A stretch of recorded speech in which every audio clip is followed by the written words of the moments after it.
Shalom, first and foremost, I want to give all praises, honor, and glory unto Yahweh, Bahashem, Yahweh Shai, Bahashem, Rachakodash.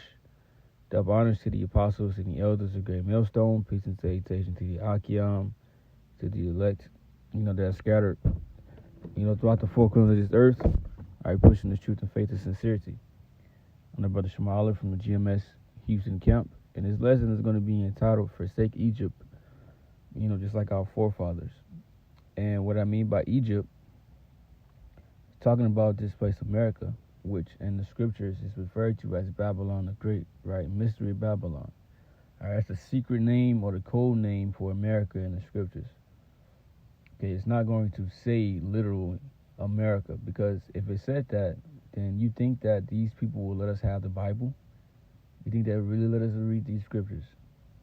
Okay, it would have been banned and it would have been outlawed, right? But through the Spirit, right, these things have been revealed unto us, and we know that it's talking about this place. If you read the book of Revelation, the 11th chapter, it speaks about, this place being spiritually, Sodom and Egypt. Okay?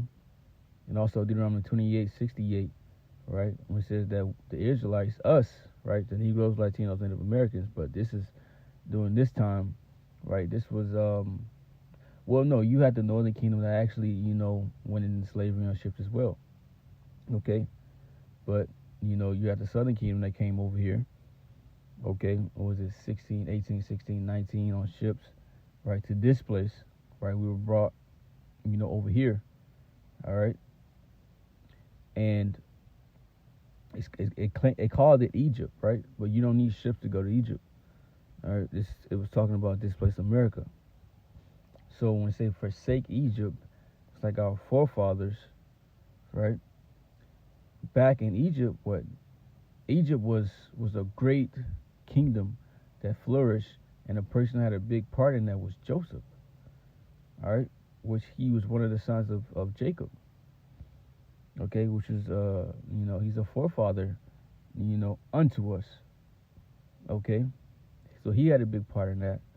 All right, and you also had all our forefathers, that were within that, that region, or that went into Egypt as well, and you had Moses, right, that came up in that society, right, in that system, okay, because Joseph was great in Egypt. Joseph had a lot. All right, he was right up under Pharaoh, and they said Pharaoh even gave him his ring, okay. Which that basically was like a stamp of approval, like for authority, like shit, whatever this man say goes. All right, so he was basically reigning in Pharaoh's seat. All right, and then you had Moses. Moses grew up, as Pharaoh's daughter's son, because that's who he grew up in that household, right? And Moses was great himself. All right. But when you go into the mindset of these individuals, right, our forefathers, right, our righteous forefathers, right, they forsook that place. All right? And I'm just going to get a couple scriptures, going into that mindset, and that we should have that same mindset. Okay? But this is Hebrews 11:24. It says, by faith, Moses, when he was come to years, refused to be called the son of Pharaoh's daughter. All right, so he refused to be called the son. But that's like being in this society, like you basically, were brought up in a Rothschild's, home, or one of these top banking families, right? And you like, man, fuck all this shit, man, right? But you got it all. You got all the wealth. You got all of that, right? You like, man, fuck all of that, right? A regular average person would think you'd be crazy. It says, choosing rather to suffer affliction with the people of the Most High than to enjoy the pleasures of sin for a season, right? So he chose, to suffer with his people, because our people were in slavery and captivity under the Egyptians at that time, right? And he already knew what was about to go down. He knew that the Most High was about to bring that kingdom down to his knees.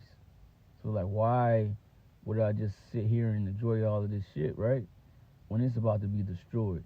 It doesn't make sense. Okay, and we know that this place is going down the drain. All right, and we are at the end. So Egypt is at its end again. All right. So, you know, how should you behave? How should you, conduct yourself? Like it says in Second Peter, the third chapter. All right. About seeing, all of these things shall be dissolved. What manner of person are you to be? All right. It says, esteeming the reproach of Yahweh greater riches than the treasures in Egypt, for ye have respect unto the recompense of their reward.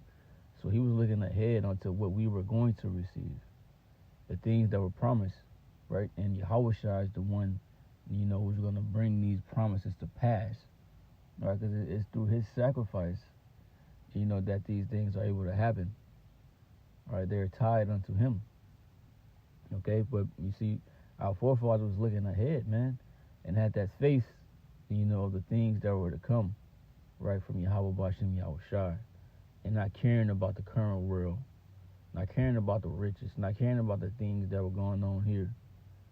All right. No, we have a kingdom to come. All right. Forget the pleasures of this place, man. All right. Because all of this is going to be destroyed, right? It's not going to be here here no more. After the missiles hit, bro, all of this is gone, bro. This is temporary pleasure. So why attach yourself unto it? It says, by faith he forsook Egypt, not fearing the wrath of the king, for he endured as seeing him who is invisible. So he didn't care about the king of Egypt. He didn't care about his wrath, right? Hey, he chose a side. And we're going to have to choose a side when this man comes down with great wrath. All right, we're going to fear Yahweh Hashem Yahweh Shai and rely on him. Okay? And like I said, I brought up Moses, right? Joseph. This is Genesis 20 and 24. 15 and 24. And Joseph said unto his brethren, I die, and the Most High will surely visit you and bring you out of this land unto the land which he swore to Abraham, to Isaac, and to Jacob. So he said, man, look, I'm about to basically pass away. All right, and the Most High is about to come. He's about to deliver you and take you to the land of Israel. And Joseph took an oath of the children of Israel, saying, the Most High will surely visit you, and ye shall carry up my bones from hence. So he said, hey, man, look, hey, when y'all get ready to leave up out of here, bro, take my bones with y'all. All right? Take me with y'all. You see, this man was going to be, in the spirit world, but he's like, man, look, take my bones. Don't leave me here. Take me with y'all. If you just glorify Egypt so much and just love Egypt so much, right, why didn't he just let them just, keep him there? Why didn't he just keep a burial place in Egypt? All right? Because he forsook, fuck all of this. All right? We have a home. We have a land. I want to be where it was promised unto us. All right? It's going to be the land of our forefathers, the land that was promised unto Abraham, Isaac, and Jacob. That's where I want to be. All right? So his mindset wasn't in Egypt, even though that he was so great. All right? He had the position. He had the status. All right? But the promises meant so much more. Micah 2 and 10, arise ye and depart, for this is not your rest. Because it is polluted, it shall destroy you, even with a sore destruction. Right? So you arise and depart of this place mentally. All right? Not physically, but mentally, spiritually. We depart through this truth, man. And separate ourselves from these people. Separate ourselves from this world. We got to live in this world, yes. We got to operate in this world. We got to have jobs. All right, we do things here, okay? But Scripture say don't abuse the world. Use the world, but don't abuse it. Because when you abuse it, then you become a part of the world. All right? Then you sow into the flesh. And then it shall destroy you at the end of the day. Because this place is going to be destroyed, right? Because what it says, because it is polluted. All right? It's polluted with with the people. It's polluted with, the water and the food, right? The ways, like the evil, right? All of these things, right? Pollutes this place. All right? Like the scripture say, there is no knowledge of the Most High in the land. Everybody's doing, exactly what the hell they want to do. All right. So that's why the flood came. But this is 2 Peter 3 and 13. Nevertheless, we, according to his promise, look for new heavens and a new earth wherein dwelleth righteousness. So a new rulership, right? And the earth is going to be refreshed. That's what it's talking about.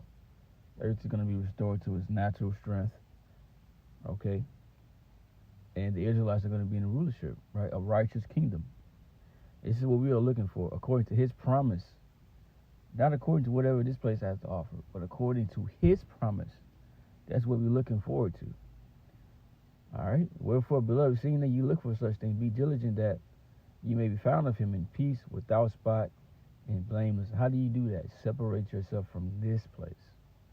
Follow after Yahweh Shem Yahushua. Have that faith. Rehearse the righteous acts, man. And endure to the end. All right? Separate from Egypt.